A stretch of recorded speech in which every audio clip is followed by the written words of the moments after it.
Good morning, people. So, oh wow, I don't even know where to start.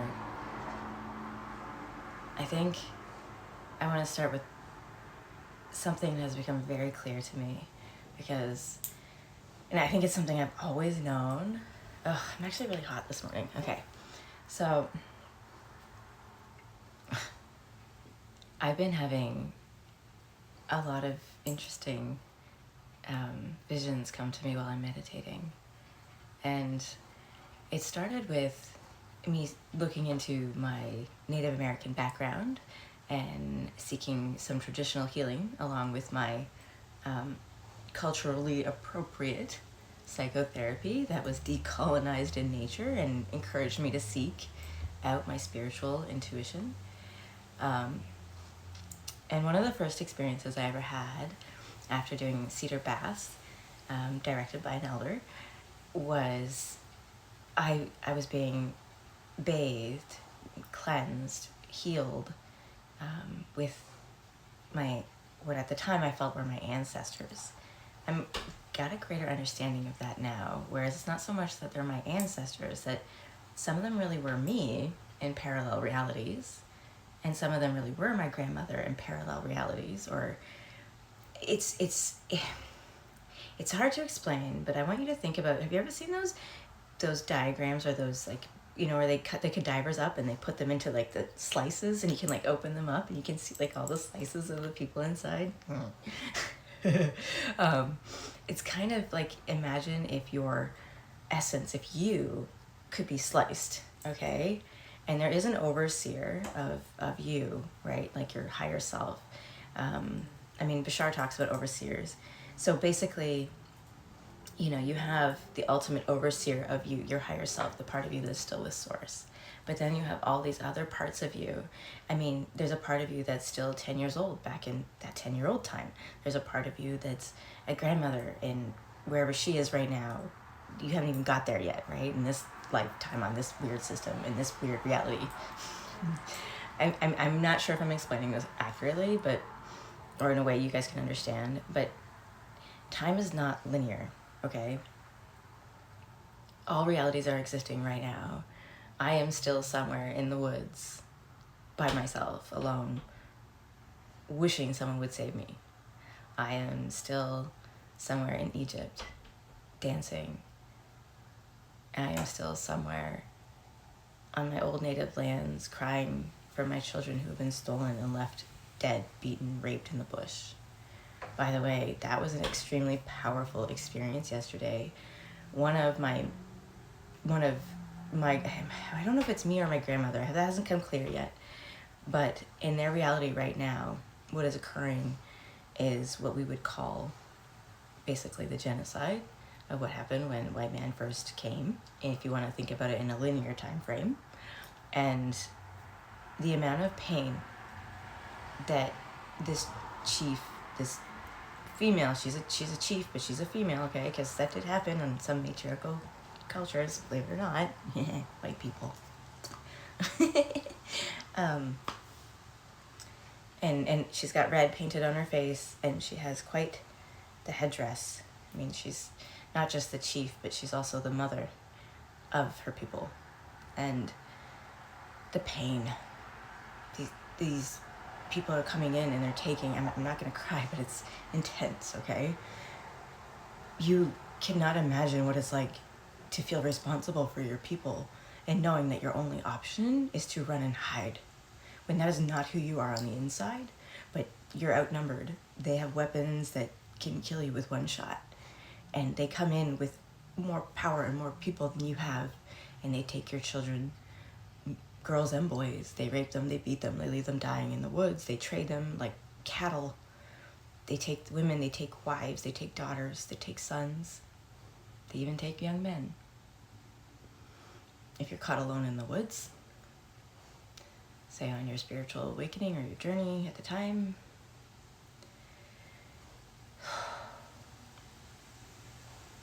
there's a lot of angry energies out there. Justice is coming. And then I can also experience myself, and it was this part was actually super cool. So a lot of my meditations actually begin with me moving, and it's because I have to get into the feeling. Oh, my door wasn't totally closed. It's very windy. So yeah, I have to get into the motion, and Anubis has been coming to me, but so has so many others.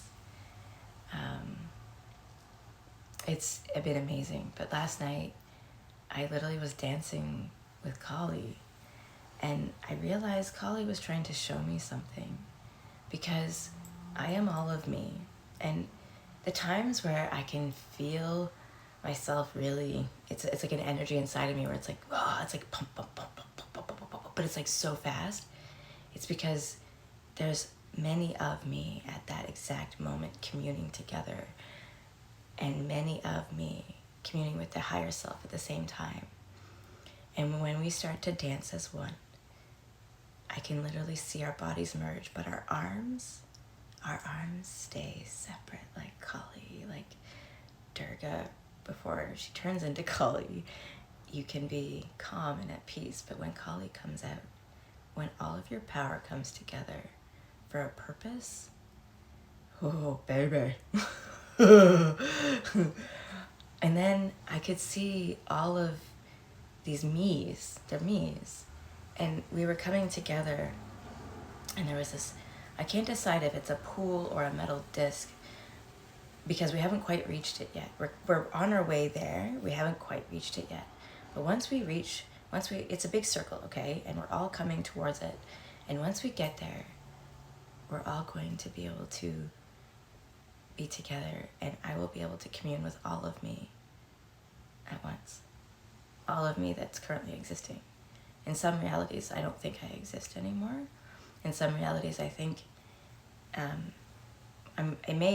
my intuition is telling me that it's going to reach a point where the other me's are going to give me their power, give me their energy, which means that they may temporarily be not existing in a reality, especially if that reality stops existing, right? So if certain realities stop existing, which can happen, believe it or not, then you merge with those parts of you as long as you're willing and ready. And I think that's maybe why some people feel crazy if they're not open to those ideas, because maybe you're being called by your other selves or spoken to by your other selves. And even though it feels like it's your voice in your head, there's many voices, and it can be really intense. Because even as a kid, I remember in the woods, I felt like I was talking to myself a lot, like an older version of me. Now I realize I was. I also realize now that Anubis has been with me for a very long time. I remember when I was at, like, probably my deepest sorrow, my deepest self-isolation inside of my own being. When I was living with my ex, my son was maybe 2, and my daughter 4 or 5. It was before I left him the first time. And I used to always have this feeling like there was this big, huge black wolf watching me in the backyard. And I also had this thing that there was like drones hovering through the windows keeping an eye on me. I realize now that I have been protected and guided for so long. And some of them are me's, and some of them are those who I made soul contracts with before coming here that know that I'm going to need this help, need this guidance. The biggest thing you have to remember, and this is like the hardest part for me because patience is not my biggest virtue, is that you have to not chase after it, okay? I want you to think about it like a runaway puppy. The more you chase the puppy, the more it wants to run away because it loves the game. It's like, oh, you can't catch me. But when you stop and you sit and you're calm and you're like, hey man, I love you, the puppy comes to you and gives you kisses. It's like, hey, let's snuggle. So if you can feel something calling you, don't chase it. You need to sit and be still with it. And not think too hard. Just feel. Like, for me, I notice that when I move, a lot of my movement is to release the tension on the different sides of my body. Hang on, I gotta stop this for a second. Okay. So, yeah, I just wanted to say that. So, the movement is extremely important for me. And I think, I don't know how other people feel when they meditate or when they're talking to themselves. I'm kind of totally understanding now the whole concept why royals wanted to appear like a we. Because those who truly had power in linear time, the past, it's because they probably were fully aware of all their connections to themselves and all the different realities that were existing. And something else that came to me, and I need to explore this because I'm not 100% sure if this is accurate or just like the beginning of an understanding I'm not fully aware of, but I feel like once you connect to all of yourselves and all of your realities and your powers come together, you know, that's where you get those people who live to like 900 years old or 1,000 years old. Because there's no, once you understand the concept that you are not actually in a real physical controlling environment where it's just something you have full control of, that it's literally being created by what you choose to believe in and what you choose to tell yourself, it makes the idea of being with all of your self, I'm gonna go back to that, it's all of you, right? Like, again, you have an overseer that is your higher self that is still with source, but then you have all of your parts, all of your pieces, all of you currently coexisting in all of the different realities right now, which we conceive as time. And I'm really starting to get annoyed with people talking about timelines. Ditch that shit.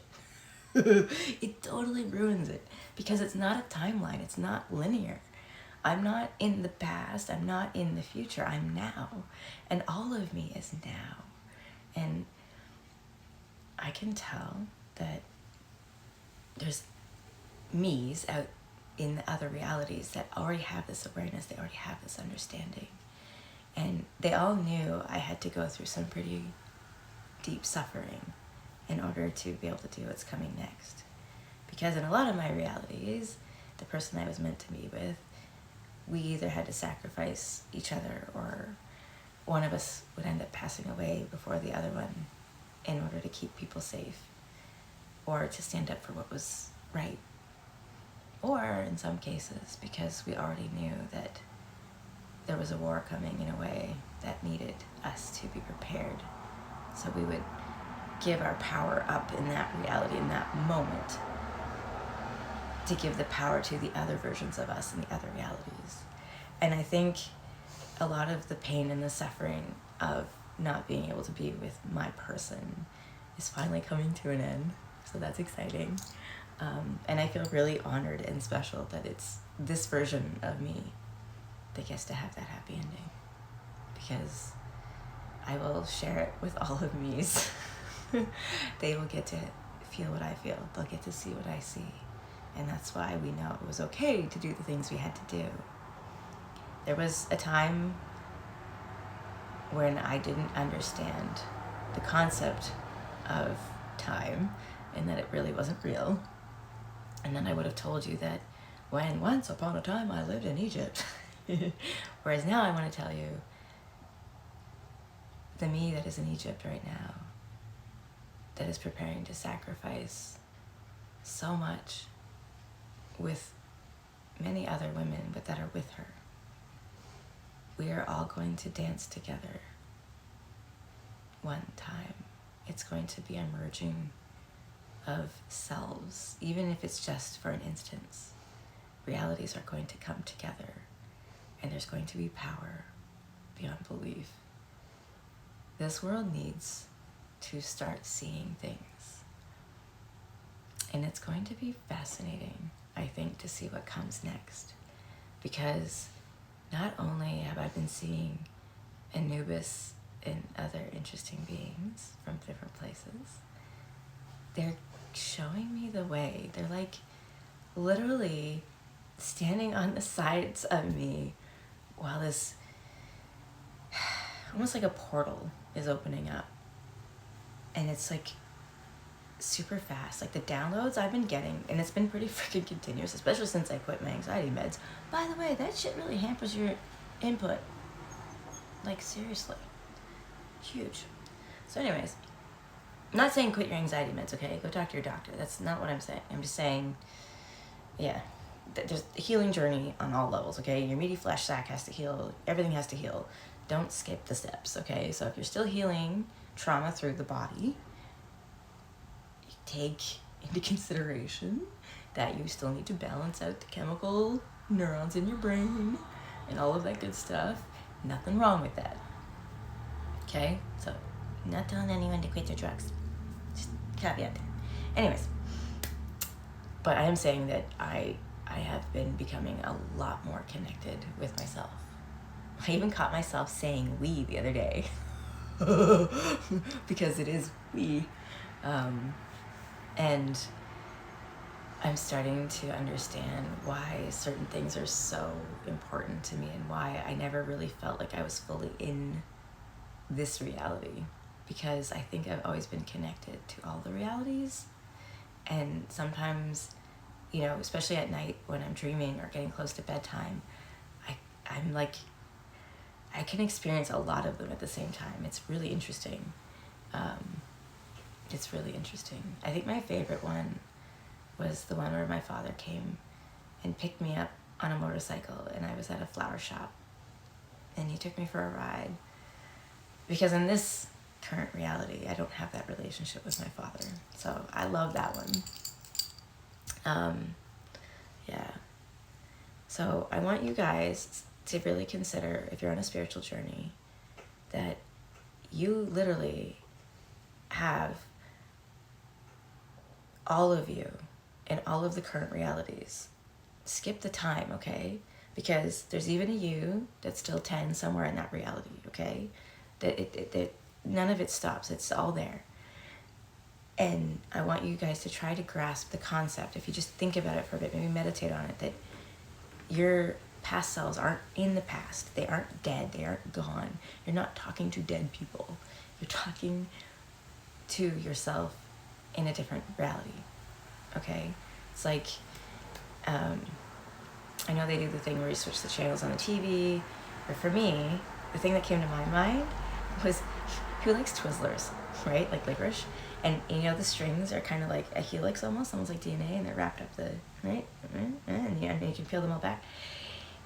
You are basically a helix, a double helix, and that's just it. We all exist in these spirals, okay? It's never ending circle of energy. It doesn't, you can't create it, you can't get rid of it. It's the law of energy. Does anyone know physics? Transmutation's a thing, but you can't get energy from no energy, right? So you're still existing in all the realities. You're still there. And these God archetypes that we have clung to, the idea of, they are still in places as well. And that's why when I was dancing with Kali and she was showing me what she was showing me, now it's not all revealed. Some of it's still deep in my subconscious, because the downloads I've been getting are so freaking intense. I feel like, I can't even explain the sensation. It's really trippy, dude. It's really trippy. But I'm getting very good at being uncomfortable.